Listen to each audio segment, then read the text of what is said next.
The flash of lightning illuminated Sophia's teary face as she sat in her car, gripping the steering wheel but unable to drive away. Samuel Xavier glanced back at the house, where music still thumped through the walls, his shirt already soaked from the sudden downpour that had caught him during his 15-second dash to check on the mysterious woman he'd noticed leaving the party alone. "Hey, are you okay?" Sam tapped gently on the window, rain cascading down his face, his concerned brown eyes meeting hers. Sophia hesitated before rolling down her window slightly. "I'm fine," she insisted, though her red-rimmed eyes betrayed her. "Just having a moment." "In my experience," Sam said with a gentle smile, "people who are fine don't usually sit crying in their cars during thunderstorms." The rain intensified, and he glanced back at the house. "Look, I don't mean to intrude, but either I'm standing out here getting drenched, or you let me make sure you're actually okay before driving off." Something about his genuine concern made Sophia relent. "Get in before you catch pneumonia," she said, unlocking the passenger door. Sam jogged around, sliding into the luxurious leather seat of her Audi, immediately aware he was dripping all over what was clearly an expensive interior. "I'm Sam, by the way. Sam Xavier." "Chloe Collins," she replied, using the name she often gave strangers, her middle name paired with her mother's maiden name. After 15 years climbing the corporate ladder to become CEO of Artemis Technologies, she'd learned the value of occasional anonymity. "Nice to meet you, Chloe." Sam ran a hand through his wet hair. "So, party too much or not enough?" A small smile broke through her tears. "Definitely too much. Too many people pretending to be someone they're not," Sam laughed. "Welcome to my brother Mike's world, everyone trying to network with the next big thing." He gestured to his simple button-down shirt and jeans. "I'm definitely the odd one out at these tech industry parties." "You don't work in tech?" Chloe asked, grateful for the distraction. "Construction management. I oversee residential projects, nothing glamorous." He glanced at his watch. "Actually, I should get back soon. The babysitter charges extra after midnight."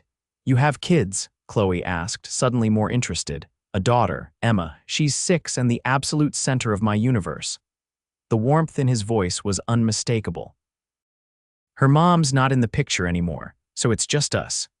Chloe found herself studying him with new eyes, the strong jawline softened by the gentle way he spoke about his daughter, the capable hands that probably built things and tied little girl shoelaces with equal skill. "What about you?" Sam asked. "What brings you to this tech mixer?" "Just networking," Chloe said vaguely. "I work in the industry." Sam nodded, not pressing further. "Well, whatever happened in there, don't let it ruin your night. These Silicon Valley types can be pretty full of themselves." "Says the man who came to check on a complete stranger," Chloe pointed out. Sam shrugged. "My mom raised me right, I guess." He glanced at his watch again. "Listen, are you okay to drive? The rain's letting up." Chloe nodded, suddenly reluctant to see him go. "I'm fine now, thank you." "Good." Sam reached for the door handle, then paused. "This might sound forward, but would you maybe want to grab coffee sometime, without all the—" He gestured to his wet clothes and her tear-streaked face. "Drama," Chloe surprised herself by saying, "I'd like that."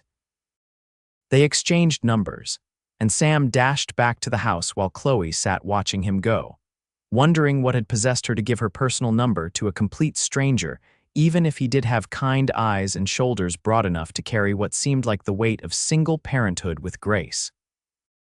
The next morning, Chloe woke to her phone chiming with a text. "Just checking you got home safe last night. Coffee offer still stands." Sam, she smiled, appreciating his thoughtfulness. As CEO of a company valued at over $3 billion, she rarely encountered such simple, genuine concern. Men usually approached her with agendas, hoping to gain business advantages or access to her connections. "Home safe. Coffee sounds good. When?" She texted back. They arranged to meet at a small coffee shop in Palo Alto that weekend.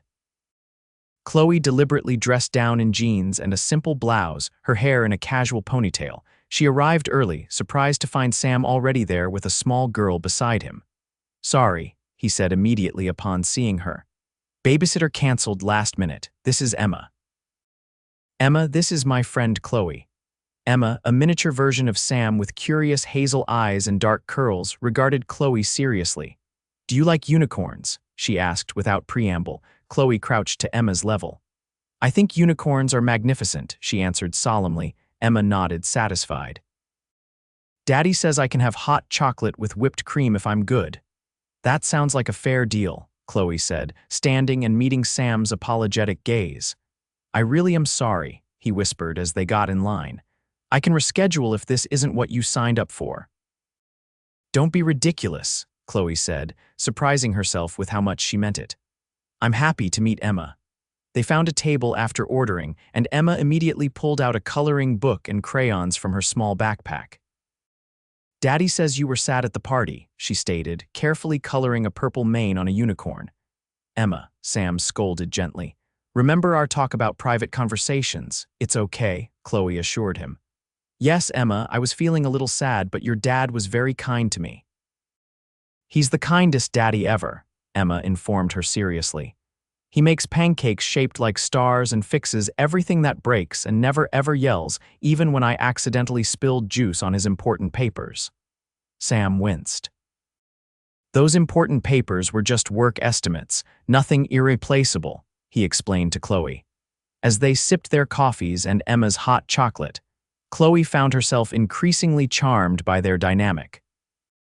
Sam was patient, attentive, and clearly devoted to his daughter, while still managing to ask Chloe thoughtful questions about herself which she answered honestly but vaguely, leaving out details about her position. "So you work in software development?" Sam asked after Emma had wandered off to look at the cafe's fish tank. "Something like that," Chloe hedged. "Been in the industry about 15 years now. You must have started young," Sam observed. "Right out of college," she confirmed. "What about you? How long have you been in construction?" "Almost 10 years. Started as a laborer to pay the bills during school, then worked my way up to management." His eyes drifted to Emma. "It's not glamorous, but it's steady work, and I can usually be home for dinner with her." The sincerity in his voice touched Chloe.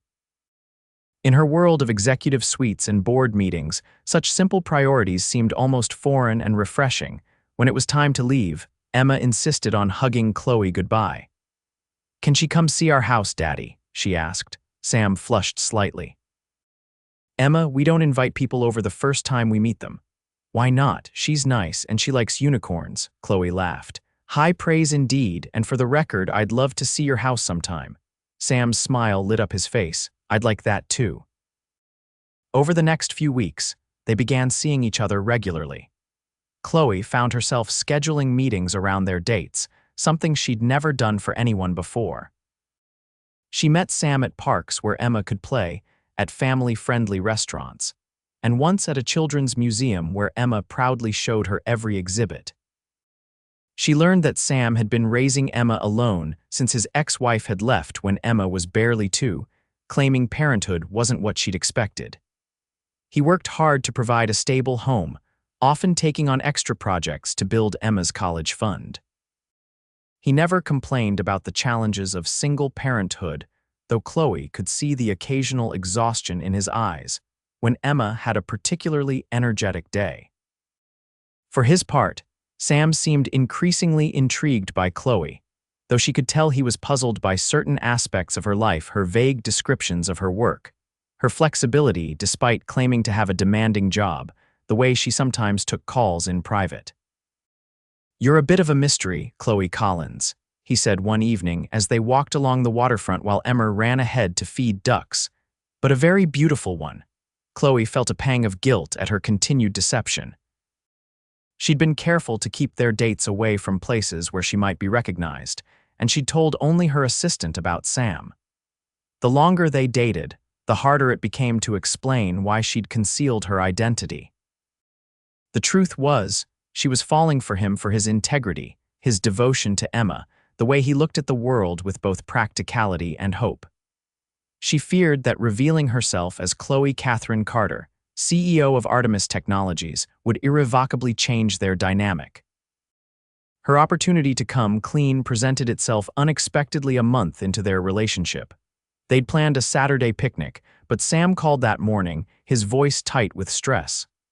"I hate to do this, but I have to cancel," he said. Emma woke up with a fever and I need to take her to urgent care. I'll come with you, Chloe offered immediately. You don't have to, I want to, she insisted. Text me the address, I'll meet you there. At the pediatric urgent care, Chloe found Sam in the waiting room, Emma curled against his chest, her face flushed with fever. He looked up with surprise and evident relief when Chloe walked in. You really came, he said as she sat beside them. Of course I did. She brushed Emma's hair back gently. How's our girl? The words slipped out naturally, and Sam's expression softened at her use of our. The doctor diagnosed Emma with strep throat, prescribing antibiotics and rest. When they walked out to the parking lot, Sam looked at his ancient Honda with a grimace. My axe been out for weeks. Not ideal for driving a feverish kid home in this heat. Take my car, Chloe offered, gesturing to her Audi. I'll drive. Sam hesitated. That's really not necessary, Sam. It's 90 degrees out. Let me help. He relented, and Chloe drove them to their modest home in a middle-class neighborhood of Redwood City. The house was small but well-maintained, with a neatly mowed lawn and colorful flowers in window boxes. It's not much, Sam said self-consciously as he carried Emma inside. But the school district is good. Chloe followed them in, taking in the comfortable living room with its worn but clean furniture. Evidence of Emma was everywhere: artwork on the refrigerator, a dollhouse in the corner, small shoes by the door. It's perfect, Chloe said honestly. It feels like a home. She helped settle Emma in her unicorn-themed bedroom, then insisted on making soup while Sam gave Emma her medicine. In the kitchen, she noted the carefully organized grocery list on the fridge, the budget calendar, the stack of bills on the counter. Evidence of a life lived carefully with priorities in clear order. When Emma finally fell asleep, Sam collapsed onto the couch beside Chloe. Thank you, he said, the exhaustion evident in his voice. I'm not used to having backup. Chloe leaned against him. I'm happy to be your backup. He looked at her then, really looked at her, and Chloe knew she couldn't continue her deception. Sam, there's something I need to tell you. You're married, he guessed, only half joking. No, nothing like that. She took a deep breath. My name isn't exactly Chloe Collins, it's Chloe Catherine Carter. Sam looked confused. Okay. I'm the CEO of Artemis Technologies. His expression remained blank for a moment, then his eyes widened. Wait, Artemis Technologies, the company that just launched that new virtual reality platform, that's worth about $3 billion, Chloe finished quietly. Yes. Sam stood up, running a hand through his hair. So when we met at Mike's party, I was there as a keynote speaker, not just networking. I'd gotten upset because someone recognized me and immediately launched into a sales pitch, treating me like a walking venture capital fund instead of a person. She looked up at him.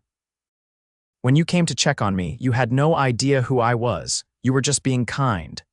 Why not tell me from the beginning? He looked hurt, which was exactly what she'd feared, because people change when they know who I am. They become careful with their words, or they start seeing dollar signs, or they assume I'm too busy to deal with normal life problems. She gestured around the modest living room. I was afraid you wouldn't be yourself anymore. Sam was quiet for a long moment. So all this time, when you've been coming to playground dates and eating at diners, you could have been. I don't know, flying private jets to Paris or something, Chloe smiled sadly. I can do those things, yes. But that doesn't mean I prefer them to watching Emma feed ducks or eating burgers with you. He sat back down, looking slightly shell-shocked. I should have guessed something was up. The car, the watch that probably costs more than my mortgage. Are you angry? She asked quietly. Sam considered this. Not angry, confused maybe, a little intimidated. He looked at her directly. I have nothing to offer someone like you, Chloe. That's not true, she said fiercely. You've offered me authenticity. Do you know how rare that is in my world? You've shown me what it means to prioritize what truly matters. She took his hand. And you make me laugh. No one makes me laugh at board meetings. A reluctant smile tugged at his lips. I bet not. I understand if this changes things, Chloe continued, but I hope it doesn't. Because CEO or not, I'm falling in love with you, Sam Xavier, and with Emma. The confession hung in the air between them. Sam looked down at their joined hands, then back up at her face. Well, he finally said, This is going to make it awkward when I can't afford to take you to fancy restaurants. Chloe's heart lifted. I'm perfectly happy with pizza on this couch, and Emma's going to be insufferable when she finds out you can probably buy her actual unicorns. We'll set reasonable boundaries, Chloe promised. Grinning now, Sam's expression grew serious again. I'm falling for you too, Chloe Catherine Carter, though I'm still getting used to the full name. You can stick with Chloe, she said, leaning forward to kiss him softly. Over the next several months, they navigated the complexities of merging their very different worlds. Chloe introduced Sam to her executive team at a company event, where he charmed everyone with his straightforwardness and genuine interest in their work. Sam introduced Chloe to his construction crew at their annual barbecue, where she happily ate hot dogs and discussed building materials with his colleagues. There were challenges, of course. The first time paparazzi photographed them together at Emma's school play, Sam was shaken by the invasion of privacy. When Chloe had to cancel dates for emergency business trips, he struggled not to feel secondary to her career. And when they went to dinner at upscale restaurants where the staff fawned over Chloe, he sometimes felt out of place in his modest clothes. But for every challenge, there were a dozen moments that confirmed they were building something special.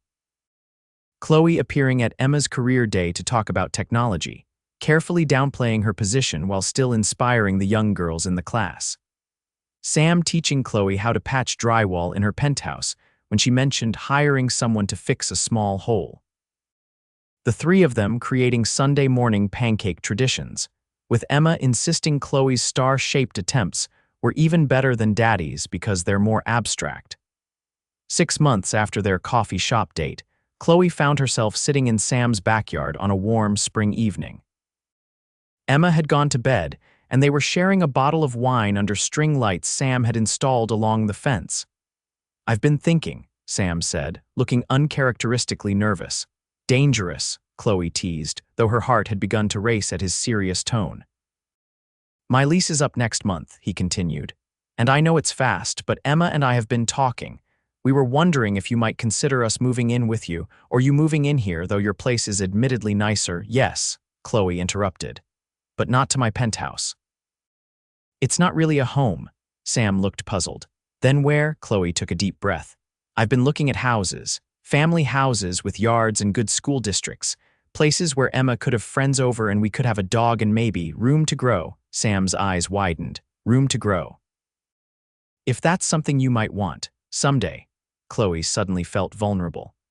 I know you're used to being a single parent, and I don't know if you ever thought about more kids. Sam pulled her into his arms, cutting off her nervous rambling with a kiss. I think Emma would love being a big sister, he whispered against her lips. Eventually, the future unfolded in unexpected ways, as it often does. They found a beautiful home halfway between Sam's work sites and Chloe's office, not ostentatious, but comfortable, with a tree perfect for a swing and a kitchen island where Emma could do homework while they cooked dinner together. Sam proposed 6 months after they moved in, on a regular Tuesday evening while they were washing dishes, claiming he couldn't wait for a fancy moment because his love couldn't be contained to special occasions. Chloe said yes through happy tears, and Emma danced around the kitchen chanting, I'm getting a real mom.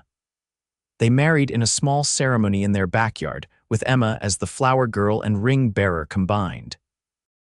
Chloe wore a simple white dress. Sam wore the first suit he'd ever owned, and their vows made both their families cry. 2 years into their marriage, they welcomed twins, a boy and a girl who had Sam's eyes and Chloe's smile. Emma, now 9, took her role as big sister seriously, reading to them every night and explaining the world with the patient expertise of childhood. Chloe continued to lead Artemis Technologies, though she instituted company-wide policies about reasonable working hours and family leave that revolutionized their corner of Silicon Valley. Sam expanded his construction business to specialize in affordable housing projects, eventually partnering with a foundation Chloe established to create homes for families in need. On their 5th anniversary, they returned to the coffee shop where they'd had their first date.